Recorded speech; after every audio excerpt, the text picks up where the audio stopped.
Now, there was a question I received through my email regarding whether it's a good idea to start or to use as a starter bike, you know, a 600cc or a 900cc bike, or whether in general you should just start with a 250 like I did and I think many other riders do.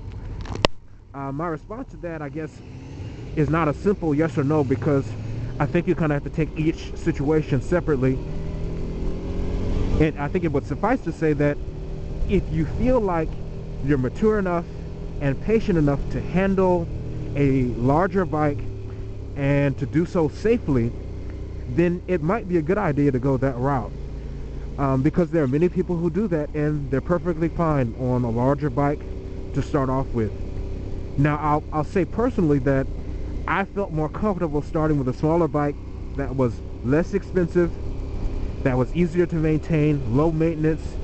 I wasn't too concerned about putting scratches or dents here and there because it was a starter bike. And I think most of us on our starter bikes, we caused some damage to it. I had an individual email me saying that, you know, he's thinking about getting into motorcycling. He's got a few motorcycles on his mind, you know, things that he wants as a starter bike. And one of the motorcycles he had listed was what he described as a $48,000 Ducati motorcycle as his starter bike. Now, I'm not exactly sure whether he was just writing that down in order to try to impress me with how much money he has to spend, or whether he was really considering a Ducati as a first bike. And I'm going to entertain that response as if he really means what he's saying. So what I'll say to that is simply that if you have $50,000 to spend on a motorcycle, then, you know, if you got to spend, you know, a few thousand here and there in repairs, that probably doesn't mean much to you because you apparently have a lot of money to work with anyway. But for the rest of us who have to be quite a bit more frugal than that, I think that it might be counterproductive to purchase an expensive motorcycle brand new off the lot as your first bike. Because, like I said, you're most likely going to do some damage to it. And if you purchase a $50,000 bike, you should expect to have to spend several thousands of dollars if you lay it down, even if it's at low speeds. Because replacing the fairings on a Ducati, I presume, I don't know for sure, I know somebody would know, is going to be quite a bit more expensive than replacing the fairings on a Ninja 250. I mean, you can get those on eBay for, you know, $100 or so. Now, with regard to the size of the engine, is it better to start with a smaller motorcycle than to go, you know, straight up to a 900 or to a 600? Well, again, I think it's you have to take it on an individual basis. I personally think that there's an inherent danger with riding a motorcycle, and if you have a lot of power, you're more likely to use that power. And the question is, can you do that and still be safe and I guess, you know, do so within your cost limits, within your finances?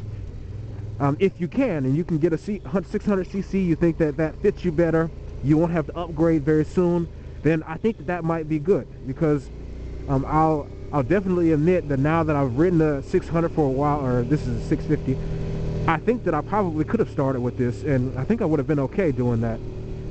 So I don't know, if I could do it, I don't see why anyone else couldn't do it. You just kind of have to be careful, because even on the SV650, which doesn't have as much power as maybe a straight 600, it still has that rear end torque, which it took quite a while to get used to, even upgrading from a 250. And so I'm trying to imagine myself trying to get used to that, having never ridden a motorcycle before. And I have to admit that, you know, I'm concerned that I might not have been able to handle the power, at least right off the top. And I laid my 250 down twice, and I haven't yet laid this one down. And I think that one of the reasons I've been able to ride this one relatively safely is because I did upgrade, and I kind of went in a stepwise manner, and I intend to do the same, you know, maybe one day going up to 1,000 or 1,200 or something like that. I'm pleased with the way that I did it. I was actually able to sell my 250 for exactly the same price for which I purchased it, and so I really didn't lose any money on the 250. I can't say that everyone will have that same fortune, but all I'm saying is that beginner bikes have good resale value because, you know, there's always somebody trying to learn how to ride. So you can find somebody who wants to buy it and will spend essentially the same amount that you spent on it. So I think that's about it for that. Well, let me just explain one other thing. One other thing is that, you know, I'm kind of a short-statured guy, and, you know, there are some people who are taller, you know, 6 feet and above, and so riding a 250 might actually be a challenge for you because you're a bigger guy. It might actually be worthwhile to go up to a 600. You still have to be concerned about the same safety issues, but I think that it might be less safe for you to be on a very, very small motorcycle that you're hanging off of than to be on a motorcycle that fits you better, that you can kind of grow into and learn how to use. So again, that goes back to my first statement, which was that it kind of has to be done on an individual basis. And I think that, you know, every situation kind of has to be taken individually, and if you do that, I think that you'll be okay. I mean, either way, you choose a 250, I think you'll enjoy it for a short period of time. Once you develop some skills, you'll be able to upgrade.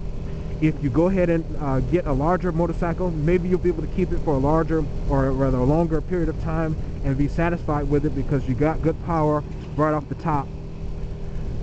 But again, I think that's pretty much what I wanted to say about that. And you know, anyone has any questions, comments, anything I said that wasn't accurate as far as you know, please comment. You know, I'm always willing to learn something new, and I'll end it there.